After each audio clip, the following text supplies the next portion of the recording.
Welcome to the Teachers on Fire podcast, where I profile agents of growth and transformation in education today. Each guest shares their highs, their lows, their passions, their goals, and the resources that are shaping their thinking and inspiring their practice.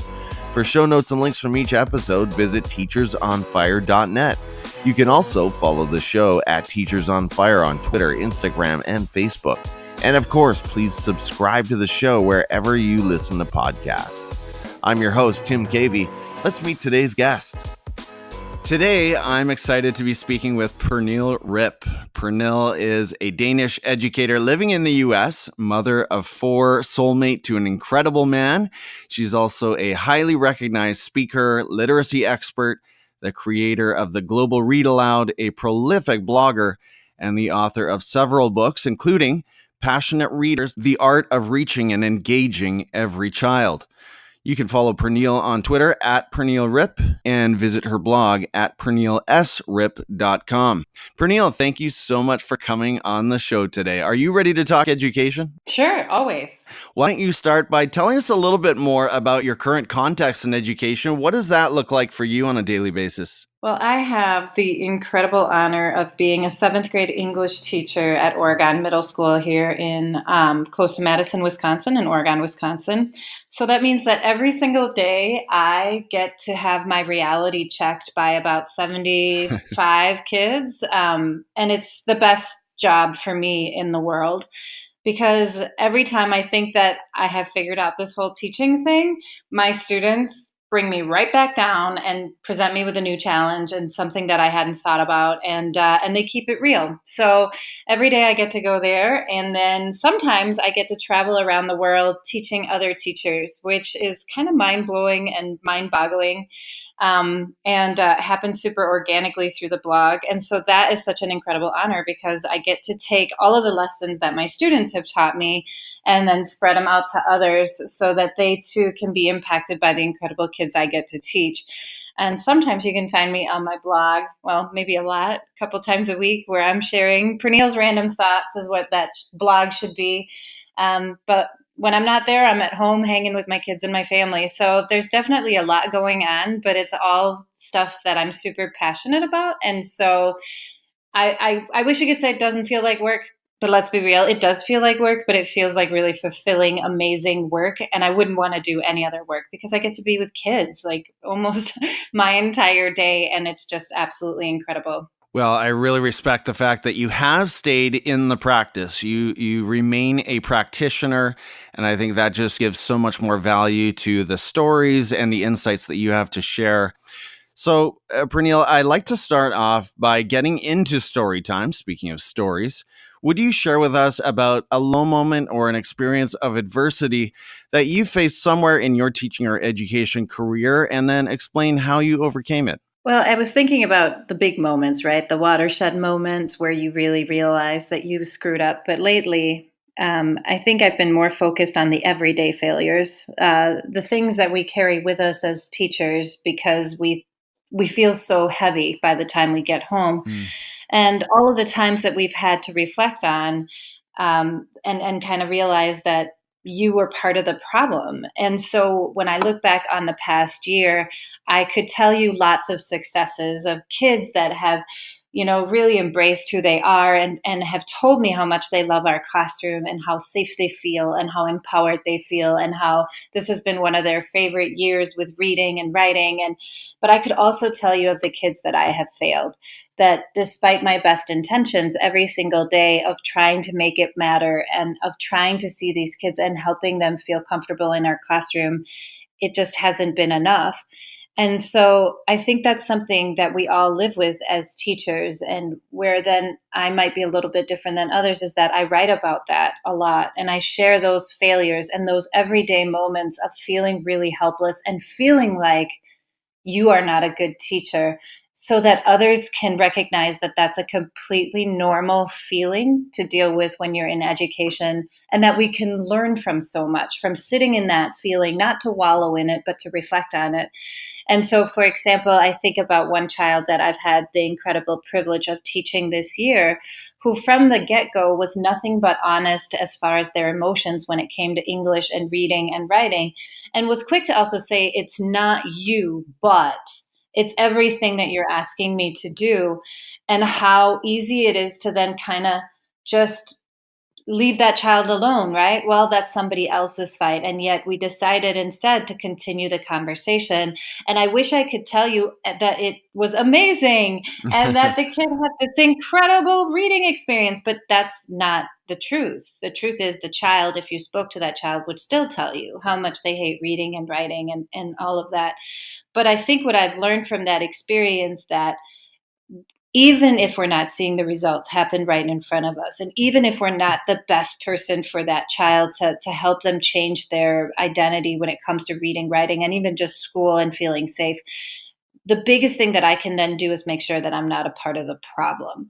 And so it has been incredibly important for us, and I say us because it's a team thing, right? This isn't just Pernille's crazy show happening in her room, but it's a team effort of us going, okay, how can we make this child at least feel welcome and accepted and like they matter at our school?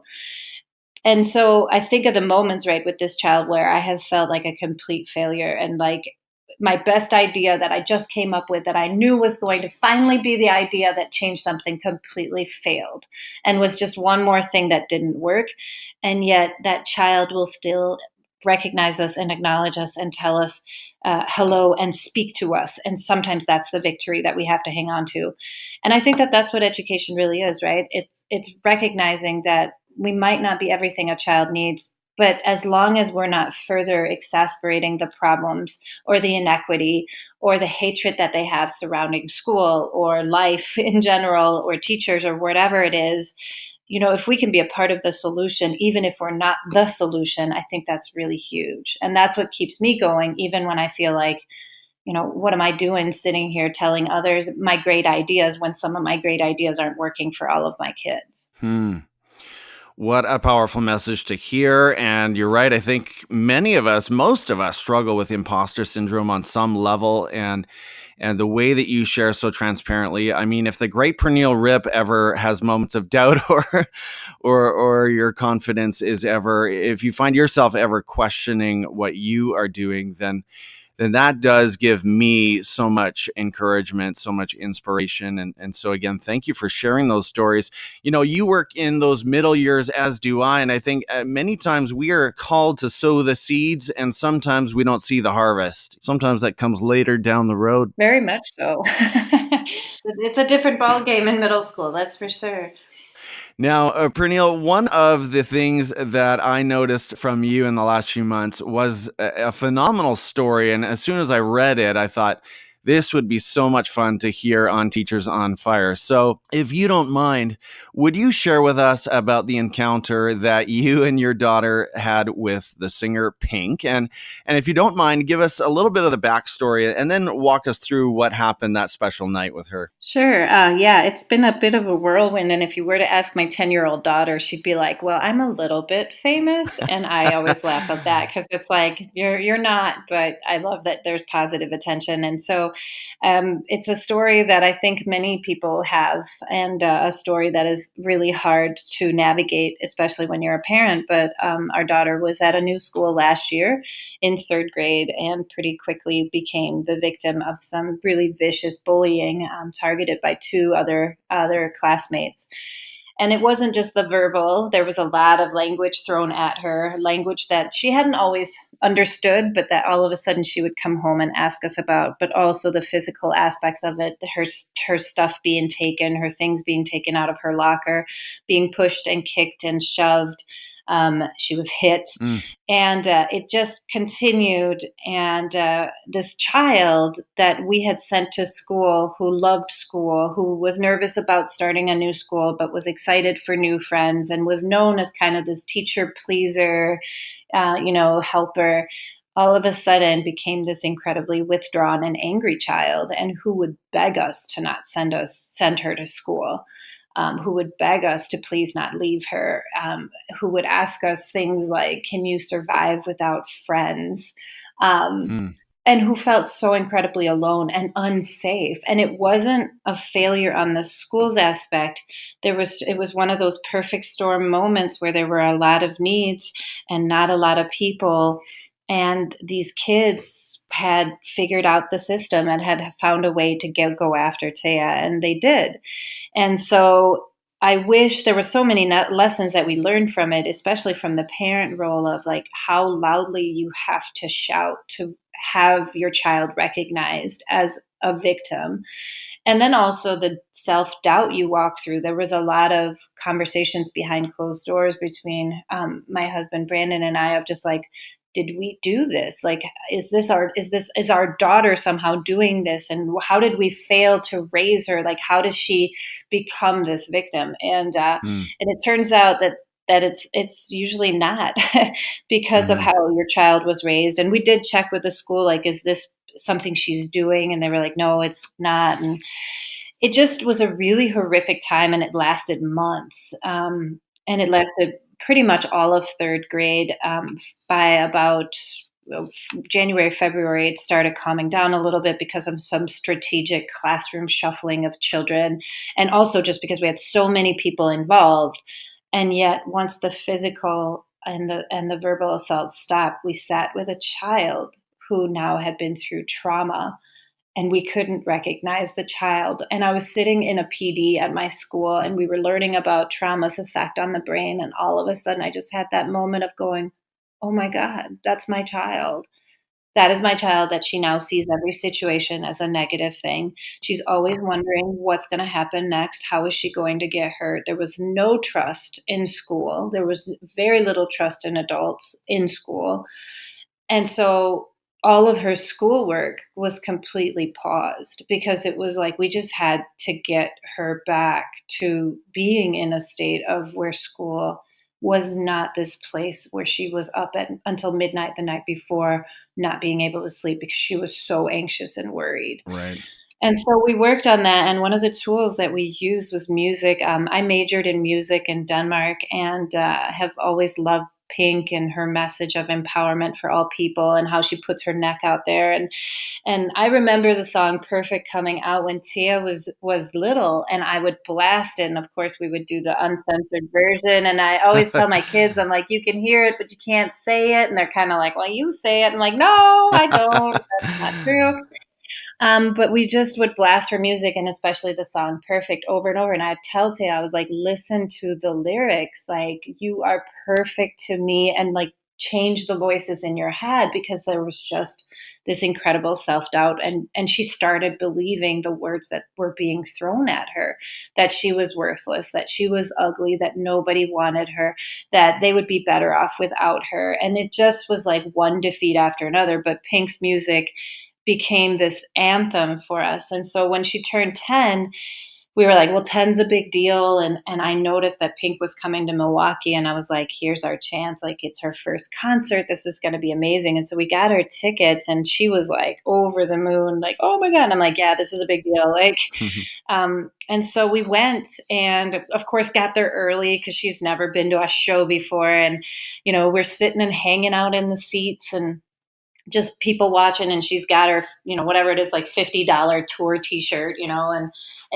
all of a sudden a woman comes up and she just says, hey, I'm Pink's assistant, and Pink would like to meet Taya. Is that okay? And Taya and I were like, what? Like, it was like full confusion. Like, what did you just say? And she's like, Pink saw your story and would like to meet Taya. Because of that morning, I had posted on Instagram, and it had cross-posted to Twitter a picture of Taya holding up the tickets and saying, you know, we're going to Pink's show tonight to start this new chapter that the bullies didn't win. And that's really what it was for us. It was this celebration of like, that's over. Fourth grade has been amazing. Like, her teacher has just been so incredible, and the school has just been so incredible. And we felt like we got our kid back, changed, but still back. And so Pink had seen that. And so it was a blur. We got pulled backstage and stood in this dark hallway. And all of a sudden she came out from her dressing room, and she just went straight up to Taya. And she was just like, hey, Taya. And she just gives her this huge hug and starts telling her all about, you know, she's like, what happened? And Taya sharing as much as she can because she's pretty much stunned. And I'm crying at this point, just crying kind of silently through the whole thing because it's so surreal. And Pink just starts telling Taya, all the things that we've been telling her, that she's beautiful, that she's valuable, that she matters, and that Pink was bullied as well. And it was just this incredible moment between two human beings who had this shared experience. And I got a hug, and and it was just like, it was one of those things we just couldn't believe it. And then of course she had to go and get ready, and Taya and I were just silent, like walking back to our seats, and you could just see this. I not a transformation because that's a little too dramatic, but just this like air about Taya of like, I am somebody. Right. And even though mom and dad have been saying that for a year and a half, like the fact that this stranger who we admire so much took the time and gave us her time just to say, you matter, and I see you, and you're beautiful, and don't let the bullies win, was just this moment for Taya of like, maybe I am okay, and maybe I am good enough. And so the concert was just this incredible experience. And then Pink talked about Taya on stage, and then launched into the song Perfect and dedicated it to Taya. And it was just like, it just was incredible. And I'm crying, and Taya is like holding my hand and just belting these lyrics out to the world. And it was like, there she is. I'm sorry, this is really emotional. Like, there's my kid back. There's the kid who thought that the world was hers for the picking, and that she was good enough. And she came back really like for good in that concert. And like driving home the next morning, she got really quiet, and I just looked at her and I was like, what's wrong? Like, are you tired? Because it was crazy and it was late. And she's like, I'm so sad, Mom. Like, it's over. And I was like, this isn't over. I said, this is the beginning. Like, this is the beginning of your new chapter. It is now done. And that was why I ended up writing the letter to Pink of just like thanking her. When we think about what other people teach us, I think what Pink once again reminded me of as a teacher is just how much power we have to do good. And when we take those moments of our life and we give other people our time, how much damage, but also how much good we can do. And it has really been incredible to just see Taya kind of float on a cloud ever since then, and me too. So it's been a watershed moment in our life, and it's going to be fun now, right? Because like, that's all over. So what's going to be the next thing? Because that's how it is with kids. There's always something that's going to pop up. Well, I did want to ask that. I mean, how has that journey been for your daughter since that moment? Have things improved? How is she doing? Yeah, it continues to just be better. This year, the fourth grade team at her school just spent so much time, once again, during the summer when they're not getting paid, just brainstorming of how they were going to kind of change the vibe of this class, and who was going to be supported. And it has been so incredibly positive. It hasn't been bump free. There was moments especially at the beginning of the year, where we were definitely holding our breath going, oh no, here we go again. But now to see this kid who is so excited for fifth grade, who of course thinks Pink is like her BFF, Yeah. who's just like this empowered kid, has just been incredible. And it was funny too, because she came back to me and she goes, a couple days later, she goes, hey Mom, I'd like to start a YouTube channel. And I was like, oh, for what? And she's like, well, I really want to put messages out there for other kids in case they need to hear that they're good enough. She's like, because I could do that. And I was like, there's that activism piece, right? And I was like, that's amazing. And I was like, I love you. You're 10. No, you can't have a YouTube channel. I said, but like, but what else can you do? Are there people at your school that right now need someone to go up there? They say like, and suicide among like kids, right, is like on the rise. Like in middle schoolers, suicide is now a bigger leading cause of death than car accidents.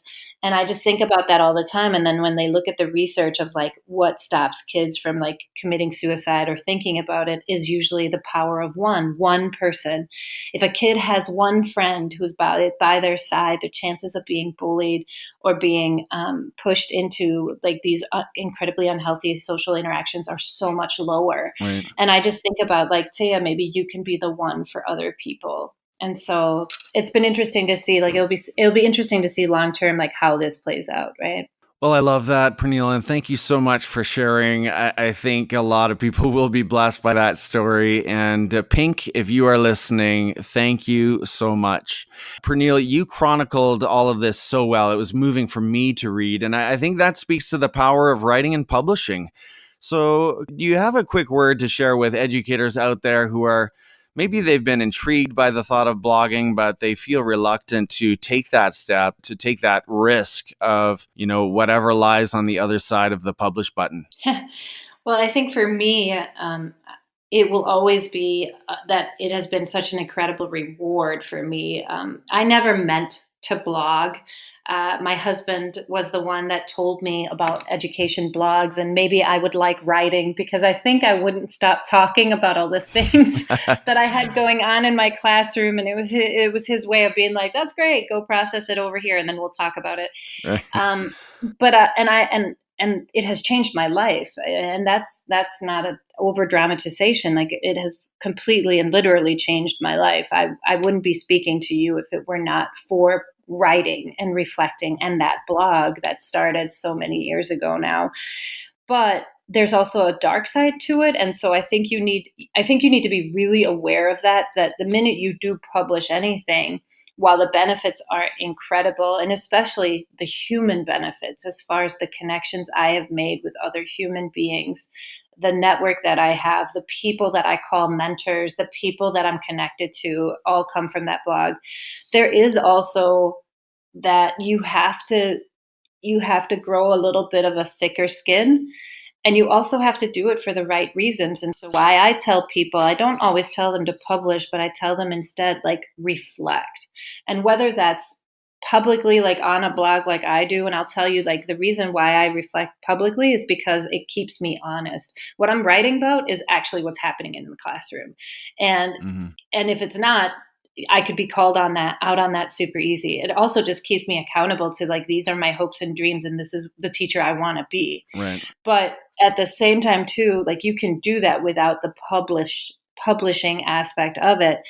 Whether it's reflecting with colleagues or whether it's reflecting in a Facebook group or on Voxer or in a journal, or that public aspect. I think that's the biggest tool that we have as teachers, is to constantly look at what we did and how we can grow better. But there is also something about going out there and recognizing that teaching is not perfect. And I think for me, that has been really important, that if I'm going to write, it's going to be from a place of authenticity and not this perfect story of all of my amazing lessons and all of my incredible students, although they are incredible, that always are perfect and do everything I say. We don't need more perfect educators out there. Lord knows they're everywhere. Yeah. And I think we need real examples, but with realness also comes vulnerability. And I think about that, and I'm lucky. Like, I have a lot of privilege as a white woman in America, as as a middle class teacher in a community that supports their teachers. And yet I've still gotten death threats. My kids have gotten death threats. I get super nasty stuff. And there's also, like, the local pushback, right? Of just, like, when you put everything out there, then people know that. And so I think my bigger advice would be, find a way to recognize what you're going through and reflect on that. And then if that includes blogging, go for it. But don't just blog for money, or don't just blog for fame, or whatever this weird notoriety is within, like, education. Like, blog for the right reasons, because otherwise we don't need more voices out there doing it for the wrong ones. That's a great takeaway. Blog for the process, for the reflection, for what it produces in our own lives and in our own practice. And then the actual publishing part should be secondary, but focus first on the process. So, Pernille, speaking of your blog, I honestly can't recommend it enough. Your writing is exceptional, and I'm sure by the way that you feel that your writing has evolved over time. You're a master of story. The resources you share are phenomenal. As one personal example, you compiled that brilliant list of dystopian novels. I feel like that came out last year. and I'm sure I've shared it at least a dozen times. It's helped me pick out some great titles to read and listen to in the car with my boys. So when you think about literacy in the classroom today, and you've written multiple books on this, what is your single biggest piece of advice for teachers? Is there something that you've been thinking about maybe just recently, or something that you would like to pass on that you'd like teachers to start doing or stop doing, or what is it around literacy right now for you? Well, I've been incredibly inspired by the work behind of the four phenomenal women behind Disrupt Text: Trisha Bervia, Kim Parker, and Julia Torres, and I'm going to slaughter her name, Lorena. She's amazing. And the work that they have done on just pushing the notion of, if we're sitting with the status quo, we are implicit in the work, and in the social inequities that exist within literacy. And so how do you internalize that and use that in your own practice? And so for me, I think the biggest advice that I have for other teachers right now is to disrupt what's happening within literacy, both locally and bigger. And so what that looks like from a practical standpoint for me is that continued dialogue with students. What is working for you? How can I be a better teacher? Why do you like reading? Why do you not like reading? And do that for writing as well, or any subject area. And then think about too, that disruption then is like, what are the mentor texts we're using? What are the stories that kids are reading? What is the media that we're subjecting kids to? And is that also disrupting the societal view of what's average and what's normal? Or are we just further perpetuating the same stereotypes? And so for me, like, that has been incredible work to follow and be inspired by, because it takes everything that I already believe in, which is that every child is on this incredible singular reading identity journey, where I have to put them at the center, but then also, how does that reflect in their worldview, and who are these kids that we're going to send out of our classrooms, and how are they going to disrupt this worldview that we have right now? And so for me, that work looks really different because it has so many components to it, and can be both really, really personal, but also on a bigger scale. And so if I had to boil it down for one biggest piece of advice right now, it'd probably be like, get connected with people who are doing crazy things, such as the women behind Disrupt Text, because that can in turn empower you to start thinking about your own practice. And there is so many things, like you said, there's so many things that we need to be doing better. I mean, reading identity is at the core of my work. Joy of reading is at the core of my work, but so is social activism. I think about Global Read Aloud, and how I always get accused of the book choices being political. And I'm like, yeah, of course they are, because this is my chance on a broader scale to impact the world, to think about stories that are not being shared. And so there's a lot going on there, but yeah. So a couple of former guests, Pernille, of the Teachers on Fire podcast, wanted to make sure that I asked you this one. If you had to pick out one kids lit or teen lit book from this past year, which one would it be? And I know that's an impossible task, and I'm not asking you to crown a champion or anything like that, but what titles come to mind? Yeah, my students do this to me all the time. They're like, which one is your favorite? And I was like, I can tell you my favorite for today. So a couple titles that I feel are really impactful and just world changing for me right now is Kwame Alexander's new picture book, The Undefeated, illustrated by Kadir Nilsson. I can't get through reading that picture book aloud without choking up, and because there's just so much to unpack within that picture book about U.S. history and the state of our world right now. So I think that book speaks to me in so many different levels. As far as other books that are, oh, that's so hard. I think what's really exciting to me, there's actually a couple upcoming books that I've been plugging for a while that are really, really exciting, because they show the shift within kidlit as far as the stories that are being told and at what age. So for example, K.A. Holt's or Carrie Holt's new book, Redwood and Ponytail, is a free verse book that my students have had access to for a few months because I got an advanced review copy. Comes out this fall.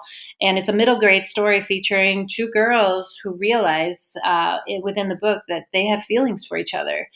And as one of my kids said after she read it, she goes, you know what I loved about it? And I said, what did you love? And she goes, I loved that just like for us, it wasn't a big deal when they came out to their friends. Instead, it was like navigating just like what it meant to be a kid and recognizing these emotions and then, having a crush on someone and not being sure if they liked you back, rather than it being this incredibly harmful experience, which of course many of our kids are still going through. And so I love that representation of where the issue isn't the fact that these girls have feelings for each other, but the issue is that they're figuring out who they are overall as middle schoolers.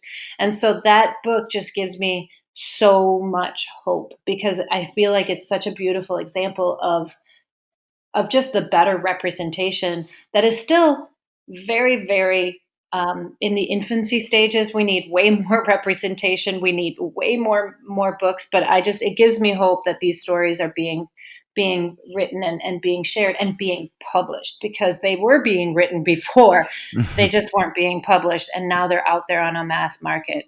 And it's been also really interesting just watching how my students are gravitating towards, we call them a lot of the time blind spot stories, where they've never read about someone's experience from that, and it has been a blind spot for them. And now because of these books, they can think about it. Another book that's really rocking my world right now is Renée Watson and Ellen Hagan's Watch Us Rise. And it's because it's being used right now in our Black Student Union. Some of our girls have a book club that I get to be part advisor for. And to see that, I read it, loved the book, but to see kids who are sitting and living these identities, these lives where their identity is being reflected on the page and how it's empowering them has just been a phenomenal experience, and one where I really sit in awe and I go, I have so much hope for the future because these kids are in it. And so those are some of the books. There's so many books. I'm using Trevor Noah, Born a Crime right now, Young Readers Edition, as a read aloud for my students, and that's blowing their minds and the conversations that are happening. So that was a trick question, because I could give you like 45 titles.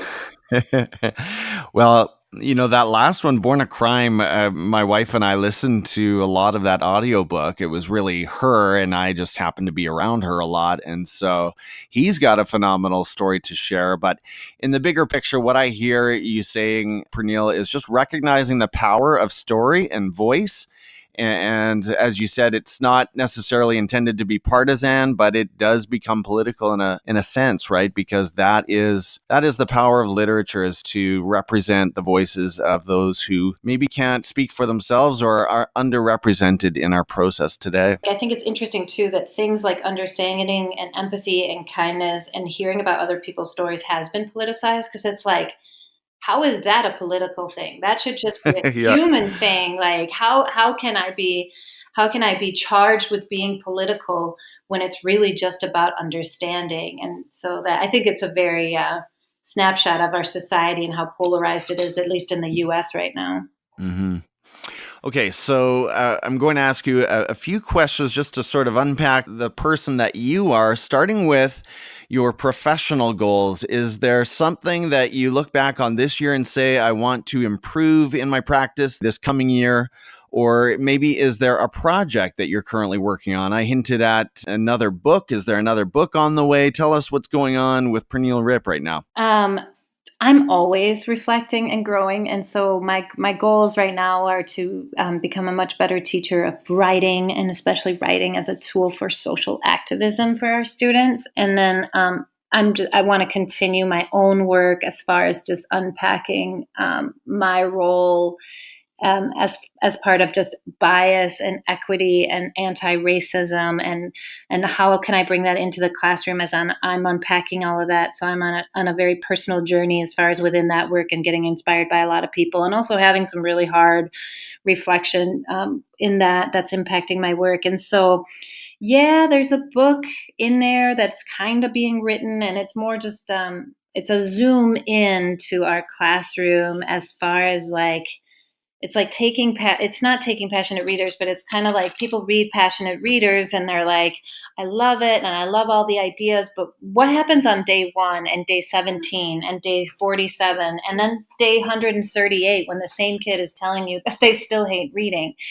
And so I started playing around with the idea of like, well, what if I did like a book that was like, here it is laid out, and here are all the different components, because often people will come to me and they'll say, well, I have this one kid. And I'm like, yeah, but that's not an easy answer. Like, there's so many components.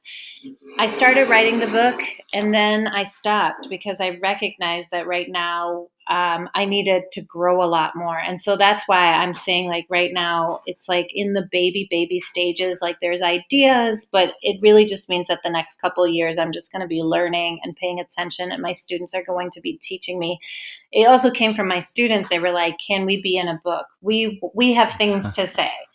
And I was like, yes, you do. Oh my gosh, yes, you do. And so I want to include their voices, but I also want the next group of kids' voices. So, but there's balance, right, to be had too, because I think education is all consuming either way. Mm. So for me, all of a sudden I realized too, okay, if I'm saying yes to a book, then what am I saying no to? And a lot of that was my family, and simply also being a better teacher. And so there's that balance between, yes, I want to share with the world what we're doing, but I can't do that if what I'm doing is not well. Like, if I'm not a decent teacher, then I don't have any business sharing what I'm doing. And so there's that balance to be had there. But maybe it'll end up just as a long series of blog posts. Who knows? I think more people read my blog than read my books, so it would make more sense to put it out as a blog post, honestly, than a book. Pernille, you would know better than me, but I know there are prolific bloggers like yourself out there who have just published sort of a best of, and people really appreciate that. I mean, to have that, for example, in a Kindle or e-reader form is kind of nice. So maybe that is the next step, but I'm definitely not going to give you advice. So you just mentioned that critical area of balance, and I think any educator who is dabbling with content creation in any form has that tightrope to walk. So I noticed on Twitter, you said one person asked you, how do you do it all? And your answer was, I don't. So on that note, is there a personal habit or a productivity hack or maybe a routine that contributes to your success and allows you to, I won't say do it all, but to do everything that you do? Yes, it's called my husband. My husband Brandon is the powerhouse in this duo, and he has really supported me fully. And so he does a lot of stuff so that I can do these things that take me away from the family. And without him and my team at school, all of this crazy extra stuff would not be happening. I can tell you that. I think my only productivity, there's two that I live by. One is essentialism. Like, I say no a lot, because one, I don't want my voice to dominate anything. I feel like there are so many voices out there who really need the space that my voice otherwise could take.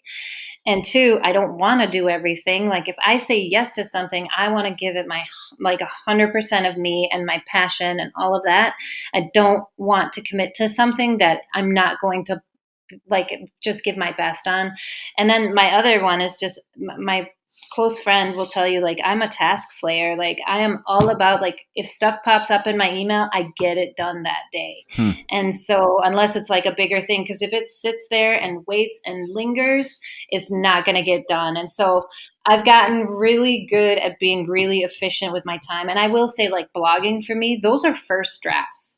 And so it's not until after they're published and, like, maybe the next day I'll be like, I should go back and check that for spelling mistakes. And then it's when I'll find it, because, like, for me, blogging is truly just like getting it out of my head.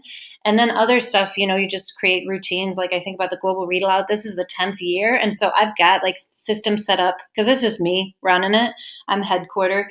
And so you get into the habit. But I think being really, really cognizant of what you say yes to, and then also just getting the stuff done that can get done right away, and then knowing when to walk away. And I've had to learn that. Like, my classroom is never going to be perfect.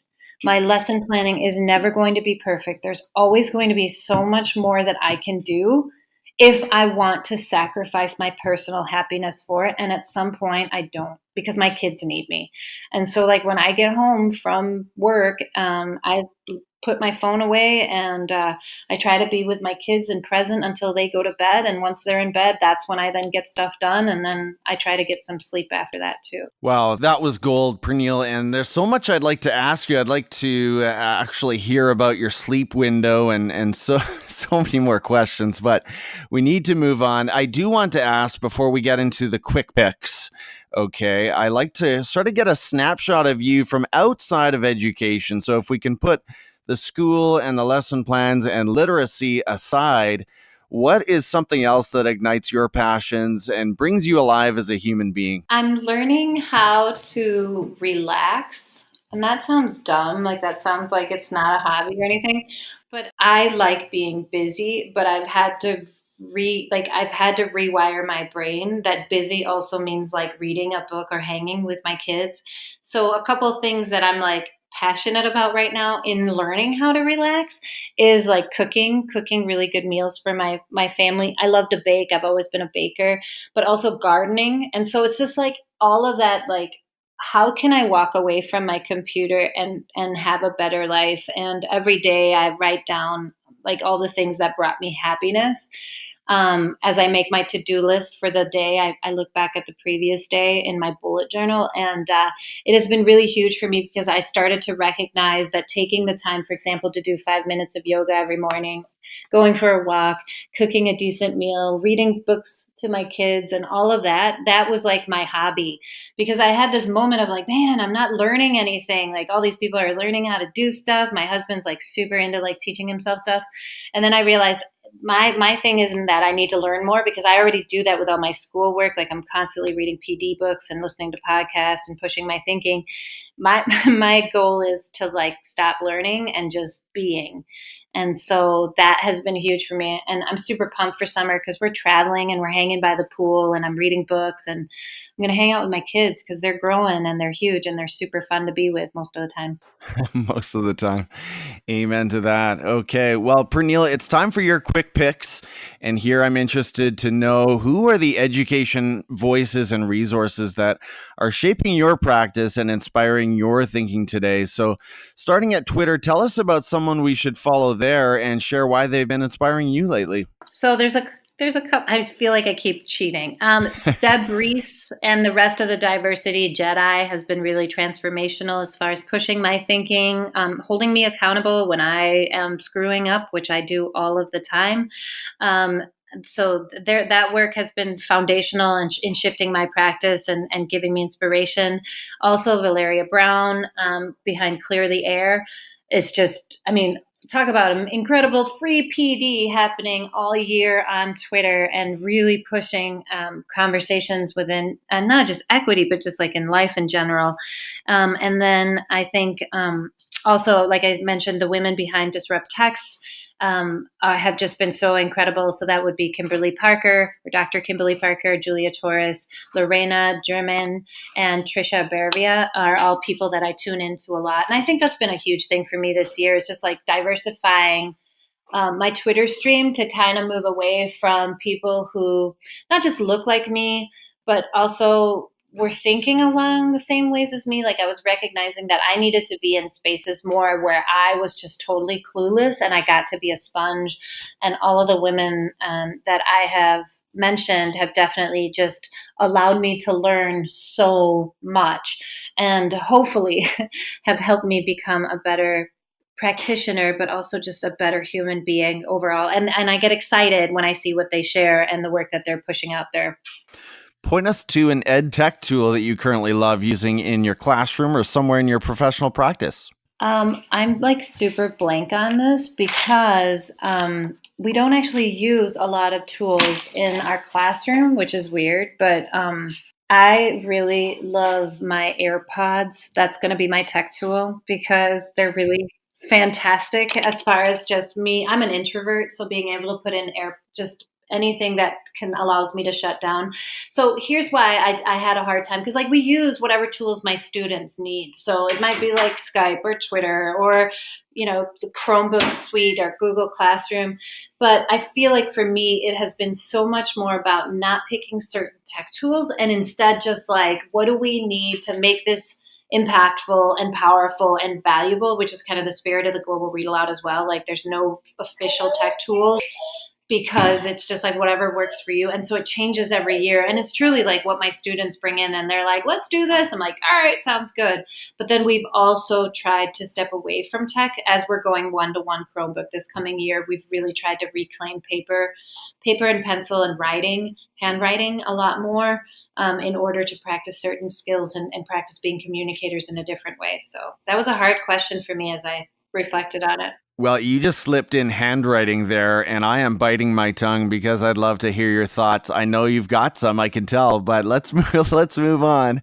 Recommend one book, and here I guess we're thinking more in the adult lit or somewhere in the professional literature, but or it might be one that you just enjoy personally. I already asked you for a couple of titles in the kids and teen lit area, but have you been reading something lately, or can you share one of your all-time faves? Sure. I think one of there's a book that I keep handing out whenever I have PD, and it's Troublemakers by Carla Shalaby. And if it was brought on my radar by the work of the CleartheAir hashtag in the group.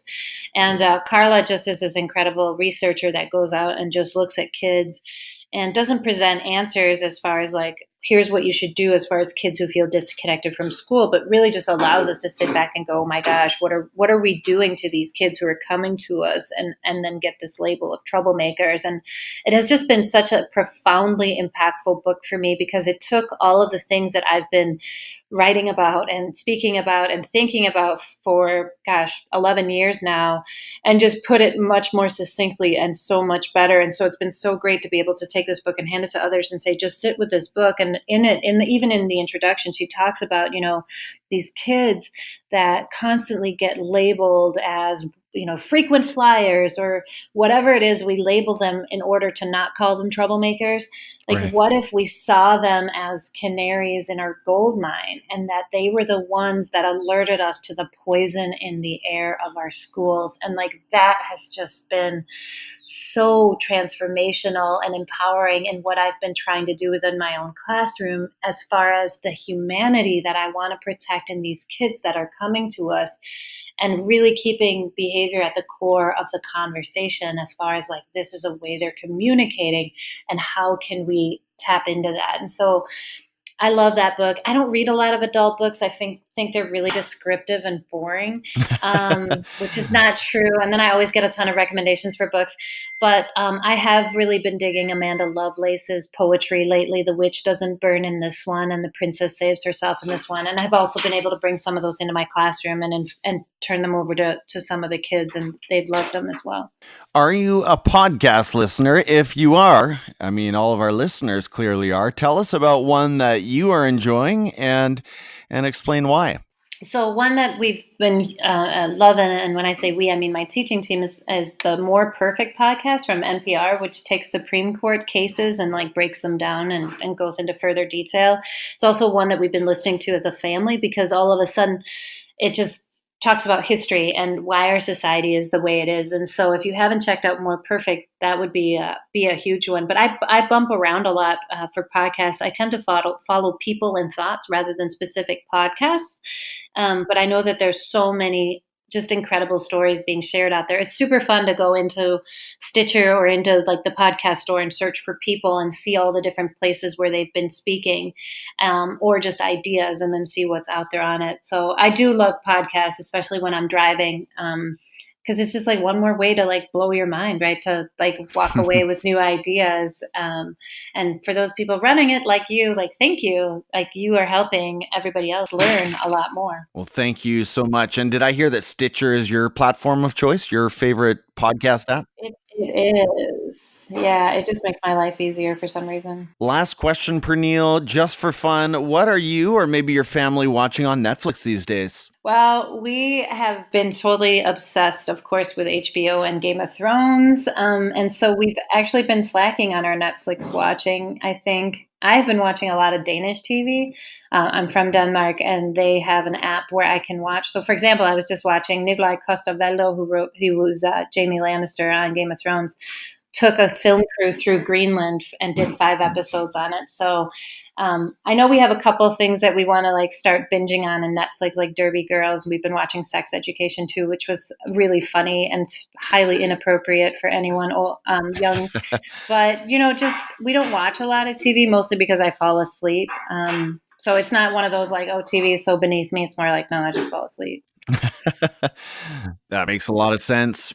Pernille, this conversation has been nothing short of amazing. And so for those who have resonated with your message today, as I know I have, what are the best ways for them to follow you and find you online? Well, it turns out that I am the only Pernille Ripp in all of North America. And so I'm highly Googleable, and which makes my life a lot easier for others. So I'm on Twitter under my name, Pernille Ripp. My blog is Pernille S. Ripp because PernilleRipp.com is actually owned by a company, which is super funny. Instagram is also Pernille S. Ripp. And then, I hang out a lot in my Facebook group, Passionate Readers. I think there's like 6,000 educators in there sharing crazy ideas and asking questions. And that's been an amazing resource to be a part of, as well as the Global Read Aloud.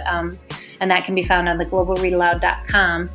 And of course, I'm in Oregon, Wisconsin, and I always tell people, like, if you're in the area, come talk to my kids, because I might just be the outside voice for them. But, like, truly, if you want to learn something, come ask the kids. And even better, like, go back and talk to your own kids.